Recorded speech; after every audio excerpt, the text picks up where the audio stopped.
I'm Daniel, and today we're going to be talking about the GoPro Chesty and mounting with the Hero 8. Now, this is the Hero 8 currently in the roll cage, and it's something I would definitely recommend using if you're going to be taking your camera out, doing any action sports where you think that it might get hit or dropped. The roll cage does have this silicone sleeve on it, which gives some cushioning, and then most importantly, you have this removable protective lens, which is on there pretty tight, and that's going to help protect your camera.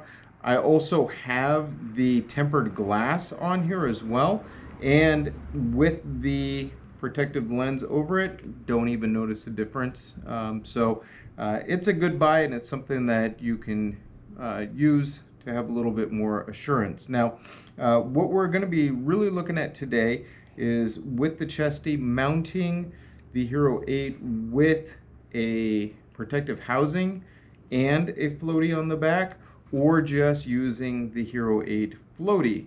I use this all the time when I go surfing. I have my little safety tether on here right now that attaches to the surfboard. But if you're just doing, like let's say some kite surfing, then you might want to use just the protective housing.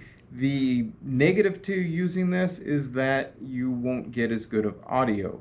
The positive to this, you don't have to do as much cleaning of the camera when you get done. You do need to clean and rinse this housing very well when you're done after using it in salt water. I typically will rinse with fresh water, really good. Then I put it into a small container, filling that container with fresh water, and I agitate it really fast for about a minute as the water's just flowing in. Pour out that water, pour in more fresh water, and then I let it soak for about 10 minutes, 10 to 20, just to make sure that I'm dissolving all of the salt. And then I once again agitate while I rinse out that water and fill up the cup or the container. Then I pull it out, rinse again. When you're talking about with these housings, then what you also want to do is every now and then you're going to need to take this door completely off, and you're going to want to rinse into these little mounting fingers, and then also along this bar here. This will start to corrode if you don't keep this clean. And if you ever need to, it's going to be kind of hard with my fingers, take this gasket off. You want to rinse it really well and just let it hang dry. Don't ever put any cloth on it, because you don't want any lint on this at all. If there's, in fact, I just took a little piece off. Any lint on here or any debris, it will cause the housing to leak. One thing about this gasket also, it has a flat side and a rounded side, so when you put it on, make sure you are putting the flat side down, and then you're just going to bring it all the way around, and you want to make sure that you don't put any kinks or bends in it as you do. And there you go. And then you're just going to go ahead and put it back onto here, make sure it snaps shut, and you're good to go. Also keep in mind that when you're opening this, you are letting in all of the ambient air. So if there is any moisture in the air, it's going to get trapped inside here when you shut this. So for that reason, it's always a good idea to use the anti-fog inserts. That's another point though also about the protective lenses, the removable protective lens. The thing that I like about the Hero 8 over the Hero 7, 6, and 5 is that the removable protective lens, I had taken them off a couple of those cameras and put them back on. I think I'd actually used some that were ND filter and then switched back to the regular GoPro lenses on their protective lenses. And then I went out surfing with it, and lo and behold, it started to fog up on the inside, and that becomes a real problem. You don't have that with the Hero 8 because it is on there already sealed to the camera. So for somebody like me who uses their cameras a lot on the beach and near the water, I actually prefer this change that they did to the Hero 8, but we'll see what they do with the Hero 9 and going forward, because there has been a big outcry on it. I do know that some people, very, very few, but there are those who have cracked their protective lens, and that's unfortunate. I think with the tempered glass and then with the roll cage, those same people would be fine. But the majority, vast majority of people, myself included, I actually have a couple of protective lenses in my bag just as a backup, and I've never had to use them or needed to use them. So is the removable protective lens really that important? For me, it was just more of a hassle. But let's get back onto the Chesty and mounting it. So the new Chesty, if you're familiar with the old Chesty, it was just this plastic piece. It was a little different, but it was just this plastic piece. The new one has this pad on it, which is really, really nice. It's soft. It keeps the Chesty closer to your chest, and it stops it from moving around so much. When you put it on, you do want to make sure it's nice and snug. And then as far as taking it off and on, it's just with that little snap right there. But otherwise, when it's locked on tight. So now we're going to move forward in talking about how do we mount the camera. Do you mount it up? Do you mount it upside down? And what kind of mount should you use to be able to get the camera into the best position? So when mounting to the chest mount, I typically use the swivel mount. That's my biggest go-to. It doesn't swivel real free, and it allows me to make adjustments to the camera. And when I have it on, and then I can twist it back up to me, I can twist it down, do whatever I want with it. So I really like the swivel mount on the chest mount. However, that may not always be the best thing, because if you have a lot of movement or where your camera might get banged or knocked around, then there is the possibility that it's going to knock your camera off of the way that you have it set. So then my second favorite mount is the bite mount, and this is such a great universal mount. Not only can you use it as a bite mount, so we can put it in our mouth, and that works really well. Plus your head actually adds on to the stabilization, so that's a great feature right there. But you can also use it as a selfie stick, a small selfie stick. If you turn it up like that, and you can even use it as a small stand. So you can set it down, and it's like having a little mini tripod, but not so much a tripod. It's not 3 legs. But anyway, so I would go with the bite mount as my second favorite. Now, the old J-hook, GoPro doesn't sell these anymore, but you can still find them on Amazon. This is a great little mount for the chest mount. The negative on this is that it doesn't have, like the new mounts, this little rubber lock on here. And that rubber lock does 2 things. It dampens the vibrations, and also it stops the mount from being able to compress the arms and then slip out. So having that is really good.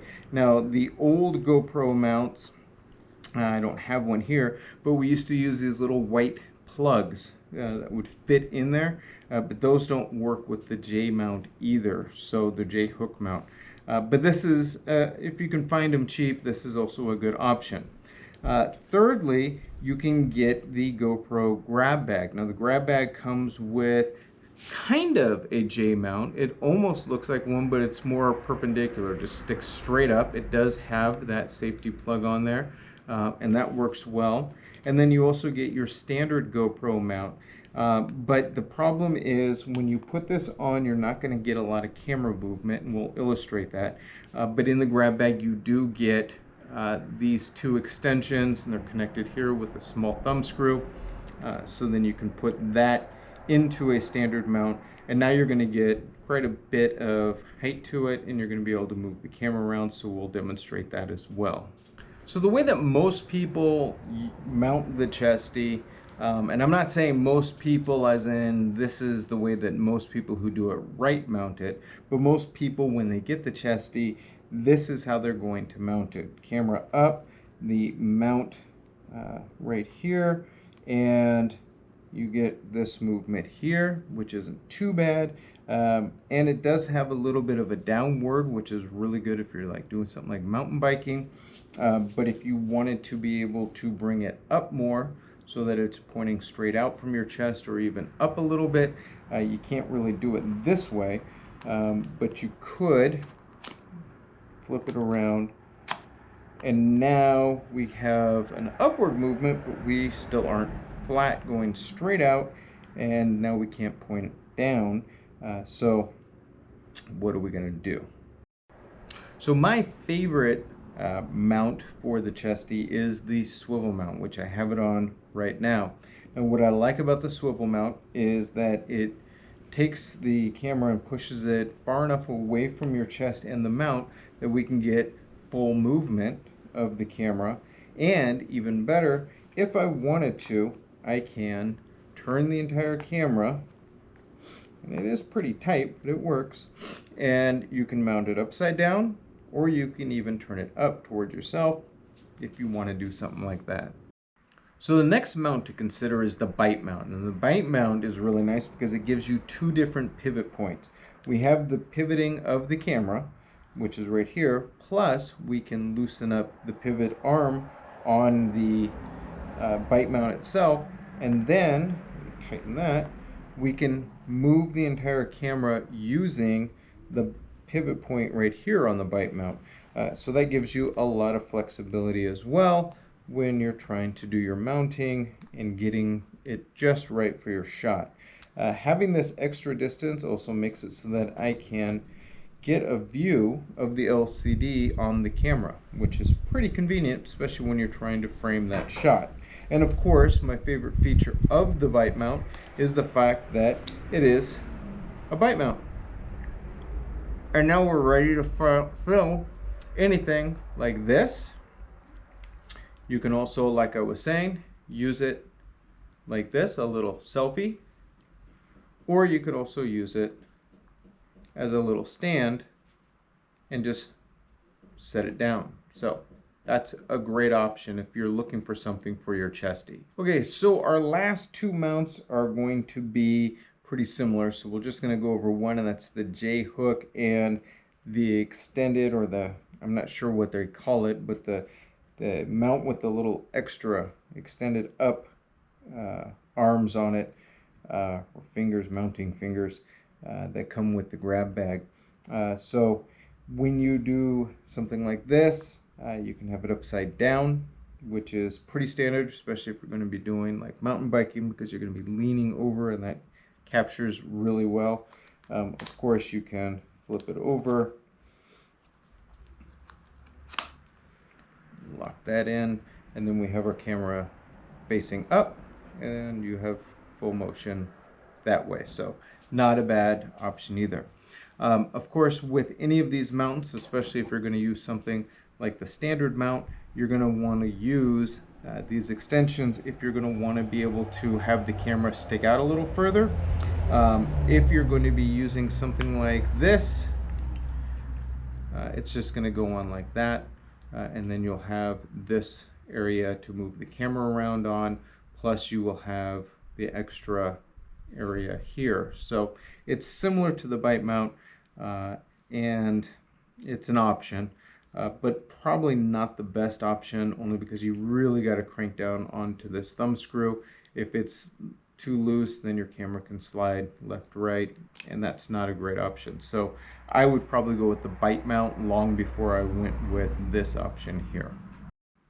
Okay, so now that we've talked about mounting the Hero 8 in the roll cage or just with the camera by itself, we're going to talk about mounting with a Hero 8 floaty or in a protective housing with a floaty on the back. Now, if you're going to be using the Hero 8 in water, it's important that you do lock the rear LCD screen.